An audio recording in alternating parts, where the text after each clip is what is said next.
بسم اللہ الرحمن الرحیم رب اشرح لي صدری ویسر لي امری واحلل عقدۃ من لسانی یفقهوا قولی. الحمد للہ الذی لا مانع لحکمہ ولا ناقض لقضائہ والصلاة والسلام على سید انبیائہ وسند اولیائہ واحبابہ المعارضین لأعدائہ. اما بعد فاعوذ باللہ من الشیطان الرجیم. بسم اللہ الرحمن الرحیم.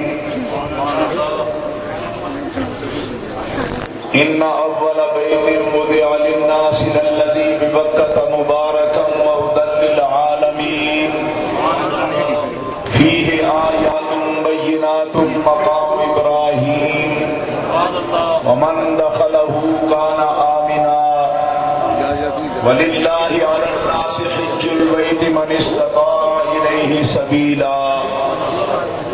صدق اللہ العظیم. ان اللہ وملائکتہ یصلون علی النبی یا ایھا الذین آمنوا صلوا علیہ وسلموا تسلیما. الصلاۃ والسلام علیک یا رسول اللہ وعلی آلک واصحابک یا حبیب اللہ. الصلاۃ والسلام علیک یا رحمۃ للعالمین وعلی آلک واصحابک یا خاتم النبیین. مولاي صل وسلم دائما ابدا على حبيبك خير الخلق كلهم محمد سيد الكونين والثقلين والفريقين من عرب ومن عجم. هو الحبيب الذي ترجى شفاعته لكل هول من الأهوال مقتحم. فاق النبيين في خلق وفي خلق ولم يدانوه في علم ولا كرم. وكلهم من رسول الله ملتمس غرفا من البحر أو رشفا من الديم. منزه عن شريك في محاسنه فجوهر الحسن فيه غير منقسم. ثم الرضا عن نبی بکر وعن عمر وعن علی وعن عثمان ذی الکرم. رب صل وسلم دائما ابدا علی حبیبک خیر الخلق کلہم. اللہ تبارک و تعالی جل جلالہ وعم نوالہ وعظم شانہ کی حمد و ثنا حضور رحمت عالم نور مجسم شفیع معظم قائد المرسلین سید النبیین جناب محمد مصطفیٰ احمد مجتبیٰ صلی اللہ علیہ وآلہ وآصحابہ وبارک وسلم کی بارگاہ اقدس و انور میں ہدیہ صلاۃ و سلام پیش کرنے کے بعد معزز و محترم حاضرین، اہل اسلام، اہل سنت و جماعت، عاشقان مصطفیٰ، محبان اولیاء، آج کی یہ مبارک محفل حضور اقدس و انور سید الاولین والآخرین قائد المرسلین سید النبیین جناب محمد مصطفیٰ صلی اللہ علیہ وآلہ وآصحابہ وبارک وسلم کی محفل پاک میلاد مصطفیٰ اور آفتاب شریعت و طریقت خواجہ خواجگاہ قیوم ششم زرعی زربخت قبلہ عالم حضرت محمد اسلم صاحب نقشبندی مجددی رحمت اللہ تعالی علیہ رحمت الواسعہ، ان کے عرس مقدس کی بھی تقریب ہے اور جانشین خواجہ خواجگاہ قندیل سلسلہ نقشبندیہ تنویر خواجہ خواجگاہ حضرت صاحبزادہ قبلہ پیر محمد ریاض احمد صاحب اسلمی نقشبندی مجددی دعوت برکاتہم القدسیہ آج کی محفل مبارکہ کی صدارت فرما رہے ہیں، اور اس مکرم و معظم محفل مبارکہ کے بانی مقبول نظر حضرت خواجہ خواجگاہ خلیفہ خواجہ خواجگاہ تصویر خواجہ خواجگاہ حضرت خواجہ صوفی محمد ارشد محمود صاحب نقشبندی مجددی اسلمی دعوت برکاتہم العالیہ ہیں۔ آج کی اس مبارک محفل میں جہاں وابستگان سلسلہ عالیہ نقشبندیہ بصد شوق حاضر ہیں، وہاں حضرت خواجہ خواجگاہ کے خلفائے خاص اور آپ کے فرزندان گرامی اس محفل مبارکہ کی زینت ہیں۔ اللہ تعالی ہمیشہ ہمیشہ اس سلسلہ کو اسی طرح شاد و آباد فرمائے اور اس کے فیوز و برکات میں بیش از بیش ترقیاں عطا فرمائے۔ محترم حاضرین، یہ محفل مبارکہ سلسلہ عالیہ نقشبندیہ کے وابستگان کی طرف سے محفل میلاد اور عرس پاک کے سلسلہ میں منعقد ہے، اور سلسلہ عالیہ نقشبندیہ کا امتیاز ہی یہ ہے کہ اس سلسلہ کو آقا انعامدار تاجدار مدینہ سے متصل نسبت حاصل ہے۔ حضور نبی کریم علیہ الصلوۃ والسلام تمام فیوز و برکات کا منبع ہیں، مرکز ہیں اور محور ہیں۔ اللہ تبارک و تعالی نے اپنی مخلوق پر جتنی بھی نعمتیں فرمائی ہیں ان سب نعمتوں کا سبب اور ان کی علت جناب محمد رسول اللہ کا وجود گرامی ہے۔ ہر نعمت اور ہر کمال جو اللہ نے مخلوق کو عطا فرمایا اس کا سبب بھی حضور ہے اور اس کا مرکز بھی حضور ہے۔ حضور نبی کریم علیہ السلام فرماتے ہیں اللہ یعطی وانما انا قاسم، ہر نعمت اللہ مجھے عطا فرماتا ہے اور میں اس نعمت کو اپنی امت میں اور اللہ کے بندوں میں تقسیم فرماتا ہوں۔ حضور نبی کریم علیہ السلام ہر نعمت کا مرکز ہے۔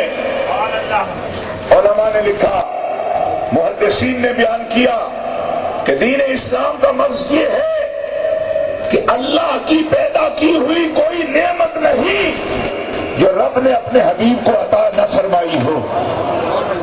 وہ نعمت نعمت ہی نہیں کہلاتی کہ جو نعمت رب نے اپنے حبیب جناب محمد رسول اللہ کو نہ عطا فرمائی ہو۔ ہر حسن کی انتہا حضور پر فرمائی، ہر کمال کی انتہا حضور پر فرمائی۔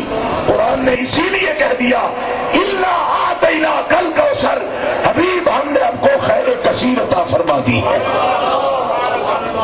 ساری کثرتیں اور ساری نعمتیں حضور نبی کریم علیہ السلام پر تمام فرما دی۔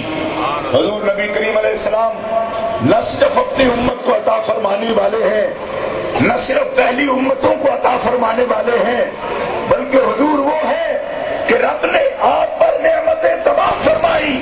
اب اگر انبیاء صادقین کو بھی کوئی نعمت ملی تو حضور کے وسیلے اور توجہ سے فرمائی گئی۔ قرآن مقدس میں ارشاد ہوتا ہے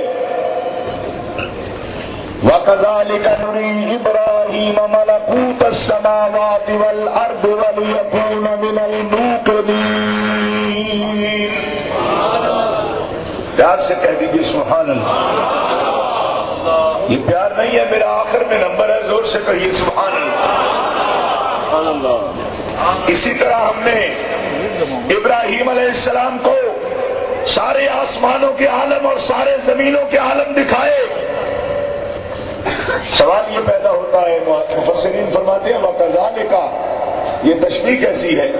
اور اسی طرح ابراہیم علیہ السلام کو ہم نے دکھائے ملکوت السماوات والارض، آسمانوں کے سارے عالم اور زمینوں کے سارے عالم ابراہیم علیہ السلام کو دکھائے. اسی طرح فرمایا یہ تشبیہ کس سے ہے؟ کس طرح دکھائے؟ کذالک، کس سے تشبیہ ہے؟ مشبہ تو حضرت ابراہیم علیہ السلام ہے، لیکن مشبہ بہی کون ہے؟ کس کی طرح دکھائے؟ تمام مفسرین کہتے ہیں کہ سارے عالم دکھانے کی تشبیہ رب نے جو ابراہیم علیہ السلام کی دی تو یہ جناب محمد رسول اللہ کے مشاہدہ سے تشبیہ ہے کہ جیسے ان کو ساری مخلوق بھی دکھائی، خالق نے اپنی ذات کا مشاہدہ بھی کروایا. فرمایا اسی طرح ہم نے انہی کے صدقہ میں ابراہیم علیہ السلام کو بھی سارے عالم دکھا دیے. لیکن مفسرین فرماتے ہیں ایک خاص بات یہ ہے کہ مشبہ بہی کے لیے تو مشبہ سے اور اس واقعہ سے جس میں تشبیہ ہے اس سے پہلے ہونا ضروری ہے. پہلے وہ معروف ہو، پہچانا جاتا ہو تو پھر تشبیہ کا فائدہ ہے. اور جب حضور علیہ السلام کا مشاہدہ بعد میں ہو اور پھر مشبہ بہی حضور کو بنایا جائے، یہ قواعد کے مطابق سمجھ آنے والی بات نہیں. فرمایا یہ تمہیں معلوم ہے کہ حضور کا مشاہدہ بعد میں ہوا، لیکن انبیاء جانتے ہیں کہ تخلیق آدم سے بھی پہلے رب نے اپنا بھی اور ساری کائنات کا مشاہدہ اپنے حبیب کو عطا فرما دیا تھا.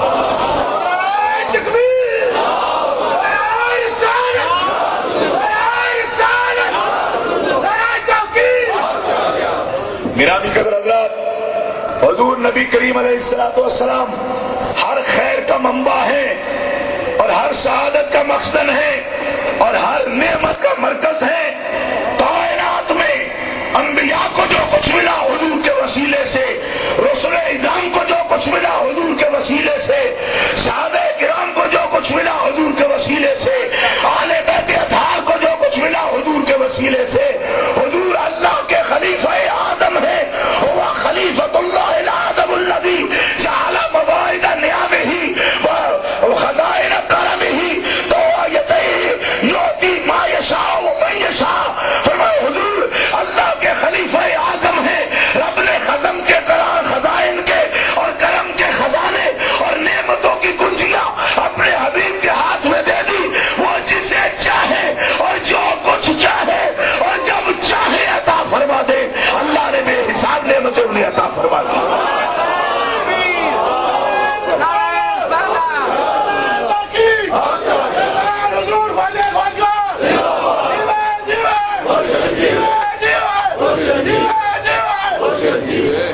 گرامی قدر حضرات، حضور نبی کریم علیہ السلام نے بہت سو کو نوازا.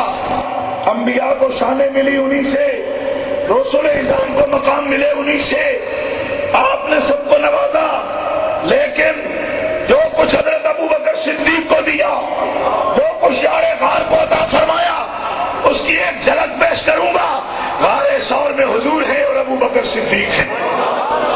جتنا قرب ابوبکر صدیق کو غار ثور میں حضور کی صحبت کا ملا، کائنات میں کسی فرد کو نہیں ملا. حضرت ابوبکر صدیق جب غار ثور سے باہر تشریف لائے تو یہ حدیث مبارکہ میں موجود ہے. مدینہ منورہ کے قریب جب آئے تو سرکار دو عالم کا رنگ ابوبکر صدیق پر اس طرح مرتسم اور نقش ہو گیا تھا کہ اہل مدینہ کہتے ہیں ہمیں یہ پہچان کرنا مشکل تھا کہ ان میں آقا کون ہے اور غلام کون ہے، ابوبکر صدیق کون ہے اور محمد عربی کون ہے. اسی شش و پنج میں تھے، ہم جانتے تھے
عرض کرتا ہوں کہ حضرت ابو بکر صدیق نے اپنی چادر سرکار پر کب کی؟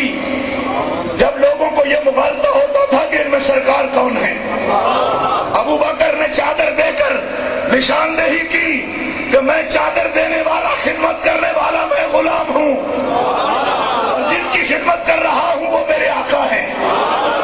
آج میں آپ کے سامنے اس چادر کا تذکرہ کرتا ہوں جس چادر کا ذکر بخاری میں بھی موجود ہے، جس چادر کا ذکر سیرت طیبہ کی سب کتابوں میں موجود ہے۔ لوگ صرف اس چادر کا ذکر کرتے ہیں جو حضرت مولا علی پر حضور نے دی، جن کو شک تھا کہ علی اہل بیت میں ہے یا نہیں، تو علی کو اپنے اہل بیت میں ظاہر کرنے کے لیے مصطفیٰ نے اپنی چادر دی۔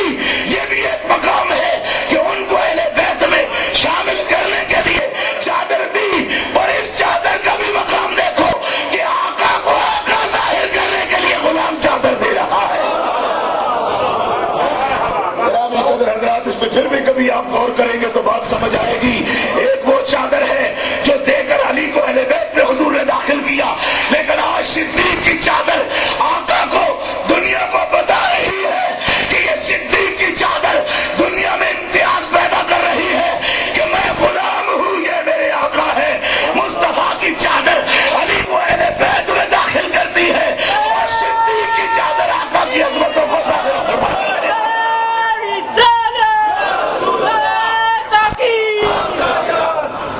گرامی قدر حضرات، یہ ابو بکر صدیق ہیں۔ حضور نبی کریم علیہ السلام نے فرمایا ابو بکر ہماری تصویر ہے، عکس جمال مصطفیٰ ہے، ابو بکر عکس جمال مصطفیٰ ہے۔ اور حضور فرماتے ہیں یہ تیرے نفلوں کی وجہ سے نہیں، یہ تیری عبادت کی وجہ سے نہیں، یہ تیرے مقام کی وجہ سے نہیں، یہ مقام تیرا عبادات کی وجہ سے نہیں، یہ مقام تیرا صدقات کی وجہ سے نہیں۔ ابو بکر سب صحابہ پر جو امتیاز ہے تجھے، وہ تیرے اس سوز و مستی کی وجہ سے ہے جو محمد کریم کے لیے رب نے تیرے دل میں پیدا فرمایا۔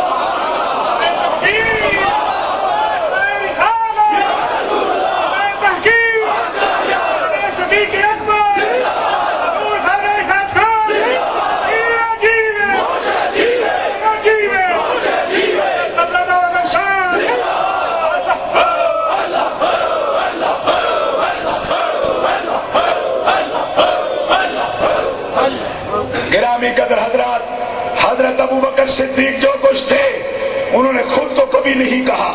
غلام سمجھتا ہوگا کہ میں نے بہت قربانی دی، لیکن قربانی اس کی مقبول جس کے لیے آقا بھی فرما دے کہ میں نے سب کے احسانوں کا بدلہ دے دیا، لیکن ابو بکر کے احسانات کا بدلہ میں محمد بھی دنیا میں نہیں دے سکا، قیامت کو میرا رب اس کے احسانات کا بدلہ دے گا۔ ابو بکر کے احسانات، حضور فرماتے احسانات، حضرت ابو بکر روتے ہیں یا رسول اللہ احسان کس کا؟ احسان تو اس کا ہو سکتا ہے جو دوسرا وجود رکھتا ہو، جو اپنا ملک رکھتا ہو، جو اپنا اختیار رکھتا ہو، جو اپنی مرضی رکھتا ہو، جو اپنی ملکیت رکھتا ہو۔ ابو بکر نے تو خود کو مٹا دیا ہے تیری رضا میں، تو احسان کہتا ہے، میں اپنا فرض کہتا ہوں۔ میری تو آخری حد یہ ہے کہ ابو بکر کی جان بھی مصطفیٰ کے قدموں پر قربان ہو جائے۔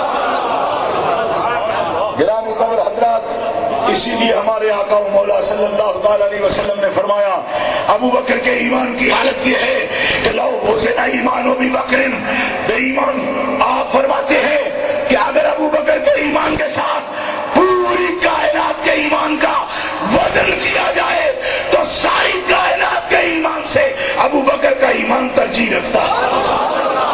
ذرا پیار سے آواز آئے نا سبحان اللہ۔ ساری کا تولتا کون ہے؟ ایمان کا وزن تو تول ہی کوئی نہیں سکتا، کیونکہ ایمان تو قبیل کیف ہے، اسے کون تولے گا؟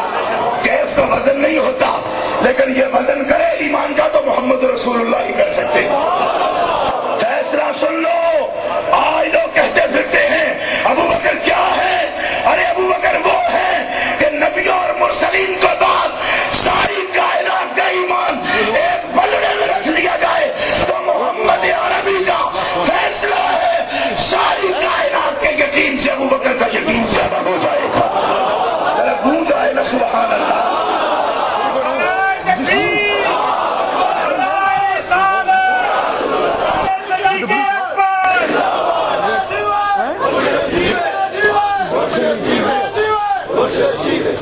یہ ہے ابو بکر صدیق نقشبندیوں کے پیر.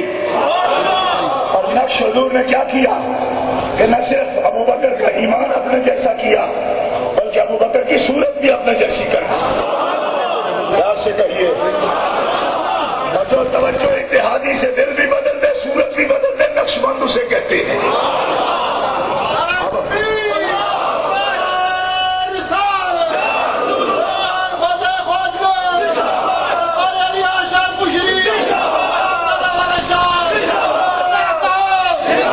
حضور نبی کریم علیہ السلام سارے انبیاء کے پیر ہیں, سارے رسولوں کے مرشد ہیں, اور حضور کے بعد امت میں ہمارا پیر ابو بکر صدیق ہے. حضرت خواجہ نقشبند فرماتے ہیں انفاس نفیسہ اٹھا کے دیکھو رسائل ستہ نقشبندیہ حضرت خواجہ بہاؤالدین نقشبند فرماتے ہیں کائنات میں محمد جیسا پیر کوئی نہیں ہوگا, ابو بکر صدیق جیسا مرید کوئی نہیں ہوگا.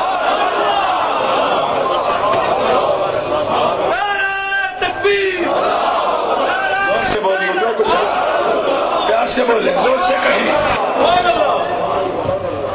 گرامی قدر حضرات, ابو بکر صدیق پہلے پیر ہیں ہمارے. ابو بکر صدیق کا خلیفہ کون ہے؟ کسی کے پاس ہو یہ سلسلۃ الذہب, یہ سونے کی زنجیر ہو کسی کے پاس تو لے آئے. باتیں نہیں بنتی جس کو آقا مانے, دلہن وہی ہوتی ہے جس کو دولہا مانے. خود ہی بنتا پھرے کہ میں ہوں. ہمیں بتاؤ سرکار مدینہ نے کسے قبول کیا؟ ابو بکر صدیق کا مرید کون ہے؟ ابو بکر کا خلیفہ کون ہے؟ صدیق کائنات کا خلیفہ کون ہے؟ یار غار کا خلیفہ کون ہے جسے رسول خدا نے فرمایا سلمان منا اہل البیت. سلمان فارسی اگرچہ فارسی النسل ہے لیکن یہ محمد کا اہل بیت ہے. اے میری بیویوں تم پر فرض ہے کہ تم امت سے بھی پردہ کرو, لیکن سلمان فارسی سے تمہارا بھی کوئی پردہ نہیں ہے کیونکہ محمد نے سلیمان کو اپنے اہل بیت میں داخل کر دیا.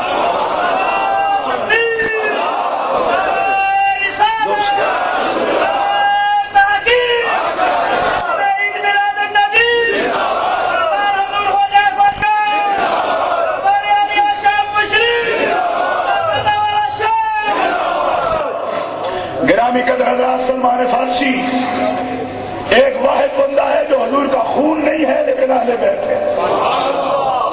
بولیے نا, اس بات میں آپ کو وزن نظر نہیں آیا؟ سلمان حضور کا خون نہیں ہے, وہ فارسی النسل ہے. حضور فرماتے میرا اہل بیت ہے. عائشہ تمہارا اس سے پردہ نہیں ہے, میں نے اسے اپنے اہل بیت میں داخل کر لیا. سلمان میرا اہل بیت ہے. اور آج بھی مدائن میں عراق کے اندر جہاں آپ گورنر رہے ہیں, آپ کی قبر انور اور پورے احاطہ میں ہر اینٹ پر یہی حدیث لکھی ہے کہ سلمان میرا اہل بیت ہے. حضرت سلمان فارسی ہمارے پیر ہیں اور وہ ہیں جو اہل بیت ہیں. ان سے خاتون جنت سیدہ نساء العالمین رسول خدا کی بیٹی حضرت فاطمہ کا بھی پردہ نہیں تھا, کیونکہ حضور نے فرمایا سلمان میرا اہل بیت ہے. سلمان میرا اہل بیت ہے. سلمان صحابی بھی ہے, سلمان اہل بیت بھی ہے. سلمان کو مولا علی نے بھی فرمایا کہ یہ ہے غلام مگر مصطفیٰ کو جتنا پیار ہے. علی کہتے ہیں میرا دل کرتا ہے کہ میں سلمان کو اپنا آقا کہوں. سلمان نقشبندیوں کے دوسرے پیر ہیں, ابو بکر صدیق کے خلیفہ ہیں. میرا پیار سے آواز آئے نا سبحان اللہ. اور ان کا خلیفہ کون ہے؟ قاسم بن محمد بن ابی بکر.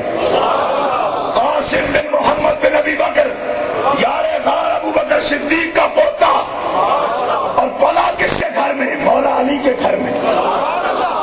حضرت محمد بن ابی بکر کی والدہ اسما یہ بیوی ہیں.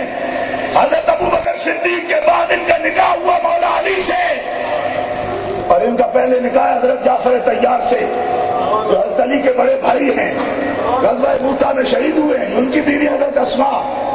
لوگ کہتے ہیں ابو بکر صدیق اور مولا علی میں کوئی مناقشہ تھا. میں نے کہا مولا علی نے اپنی سگی بھابھی کا نکاح کیا ابو بکر صدیق سے.